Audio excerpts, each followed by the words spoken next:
Every church has a way of doing things, a way of making decisions, a way of leading. This is its government. Church government is not about rules for the sake of rules. Instead, it flows directly from what the church believes. A church's government reveals its underlying values. A church focused on evangelism establishes a governance structure that promotes this vision, while a church emphasizing discipleship designs its government to nurture members.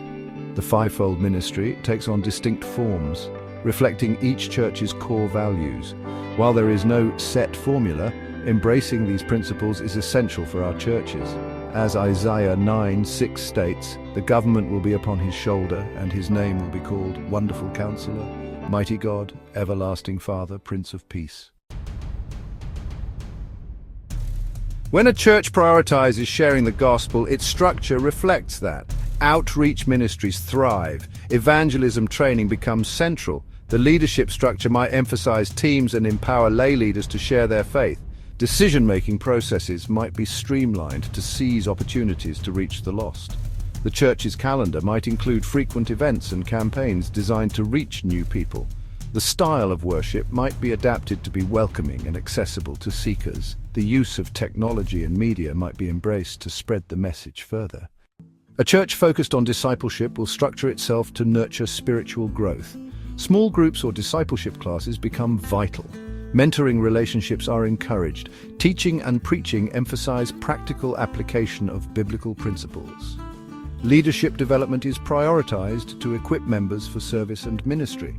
Accountability and spiritual formation are integrated into the fabric of the church. The church's resources, like books, studies, and programs, will be geared towards deepening faith and knowledge. Fivefold ministry, equipping the saints. Some churches base their government on the fivefold ministry described in Ephesians chapter 4, apostles, prophets, evangelists, shepherds, and teachers. These churches believe that these roles are still active today and essential for the church's growth and maturity. They might have specific positions or recognize individuals who operate in these gifts. The emphasis is on equipping and empowering all believers to discover and use their gifts to serve others. The leadership structure might be decentralized, allowing for a diversity of voices and ministries to flourish. The fivefold ministry takes its shape based on the belief system of the church. If its emphasis is evangelism, then the fivefold ministry will also have evangelism as its vision, values, and belief. Hence, the pastor will pastor with a view of evangelism, teachers will do the same, and so will the rest.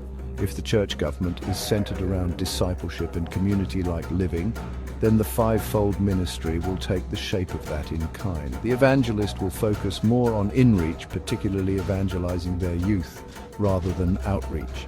Church services will be more teaching-oriented rather than evangelistic. These are just a few examples of how church beliefs shape government. Ultimately, the goal is to create a structure that best reflects the church's understanding of God's word and effectively carries out its mission. As Isaiah chapter 9 verse 6 reminds us, Jesus is the wonderful counselor, mighty God, everlasting Father, Prince of Peace, and his leadership should be reflected in every aspect of the church, including its government. As Cash Nathan from Send Me Life Ministries puts it, the church's governance is not just about order, but about embodying the principles of Christ in every decision and action.